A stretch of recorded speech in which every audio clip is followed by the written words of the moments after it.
Hello friends, this video on electromagnetic induction part 3 is brought to you by examfear.com. No more fear from exam. Please make sure that you have watched all the videos till part 2 before going ahead with part 3. So before I start with the experiments on electromagnetic induction, let me tell you a little story, a small story on electromagnetic induction. As the name suggests, electro plus magnetic plus induction. So this lesson will talk about something related to electricity plus magnetism plus induction. What is induction? In your normal English, what does the term induction literally means? Induction means to induce something or to produce something. So that means something will get produced under the effect of electricity and magnetism. So something is related between electricity, magnetism and production of something. So basically electromagnetic induction is nothing but production of electric current due to magnetic field. In our previous lesson, what did we study? While we were studying magnetism, we studied that a current flowing through a conductor is capable of producing magnetic field, right?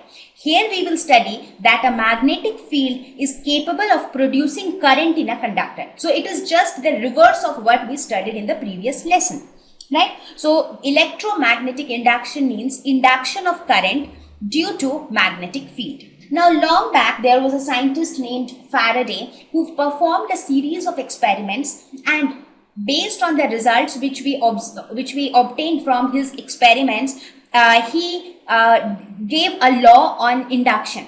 He was the one who told us or who introduced that there is a phenomenon of electromagnetic induction which takes place in nature. So first we will study the experiments which he performed one by one, and we will see what were his observations in each of the experiments.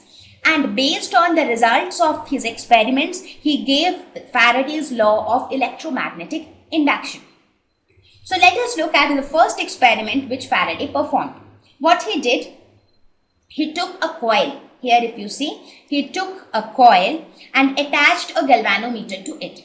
Now, so there was no question of any current flowing through this coil because there is no battery at all. There is no source of current here. So from where will current come to this coil, right? So he just placed a coil and attached a galvanometer to it so that the galvanometer can show whenever some current is flowing through the wire, because whenever some current will flow through this wire, the galvanometer will deflect, right? So he made this arrangement, and then he took a magnet and he brought the magnet near the coil.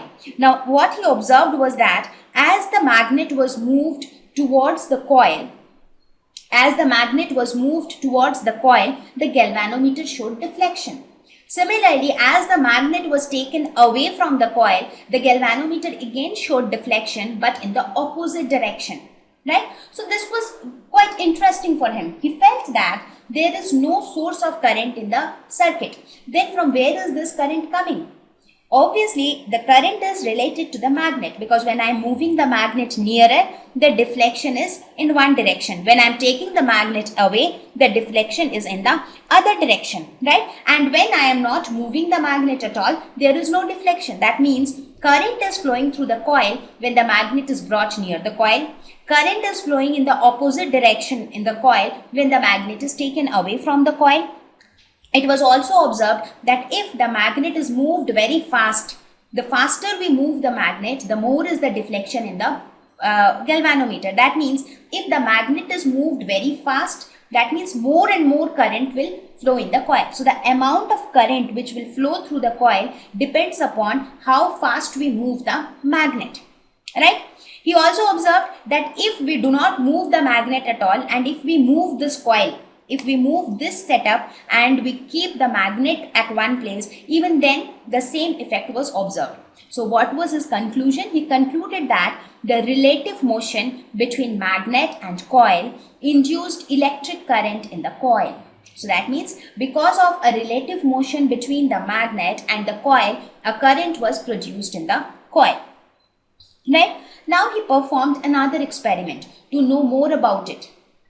So now what did Faraday do in his second experiment? He took the same coil which he took in the previous experiment. What he did, he just replaced the magnet with another coil. If you see here, instead of the magnet, he took another coil which was connected to a source of current, which was connected to a battery. So what was his observation this time? Now this time there is no magnet, right? So he found that even though the magnet was replaced with the coil, even in this case, when he moved the coil near the magnet, near to this coil, his old setup, again the galvanometer showed the deflection. So he observed that the same phenomenon happened even now when he replaced the magnet with another coil. So that means the current flowing through one coil was able to produce current in another coil. That is what is happening here, right? So here what is happening? Some current is produced in this coil because that is obvious, because it has a source of current, it has a battery. So this is a closed circuit, so current is flowing through this coil. But when we are moving this coil closer to this coil, because of this current which is flowing in the coil, there is a current which is getting induced in this coil.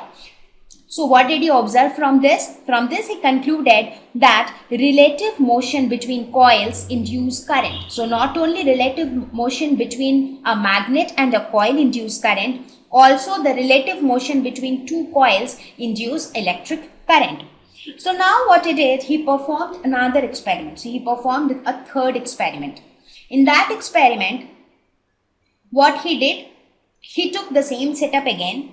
Now he took another coil and now he wanted to see whether relative motion between the magnet or between the two coils is an essential criteria for induction of current.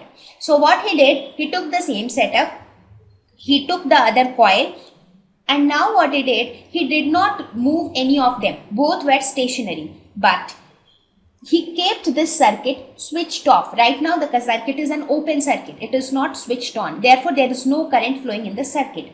This time he observed, as soon as he switched on the circuit, at that moment there was a momentary deflection in the galvanometer.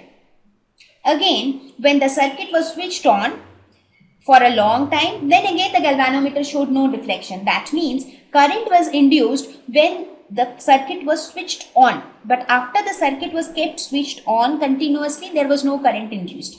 Again, when the circuit was switched off, there was a deflection in the galvanometer in the opposite direction. And again, when the circuit was switched off for a long time, there was no deflection. So this was a very important observation which Faraday saw. He saw that the galvanometer showed momentary deflection only at those two instants when the system was undergoing a change. For example, in this case, when I switched it on, when the circuit was switched on, only at that time there was an induced current in my coil just for few milliseconds. Then after that there was no current. And however, after that there is current flowing in this circuit, but still no current is induced here. Again, when this is switched off, so that means there is a change. Earlier current was flowing, now current is not flowing. So only for that small period of time of change, there was some induced current in this setup. So that means current was induced momentarily only during the period when the system was undergoing a change. So he concluded from this that relative motion is not an absolute requirement for inducing current. That was one thing that he observed. And besides that, he also observed that there was an induced current. There is an induced current in a circuit only when there is some change in the system. Like earlier the system was switched off. When you switch it on, that means there is some change which the system is experiencing. That time there is an induced current. Similarly, earlier the system was switched off, and when you switch it on, there is a change which the system is experiencing. So during that period of change, there is an induced current, right? Now, based on these three experiments, Faraday gave his law. He said that current... Thank you. Please visit examfear.com to watch free educational videos, try free online tests, get the best quality study materials, study from the best tutors and mentors, and much more. Thank you once again.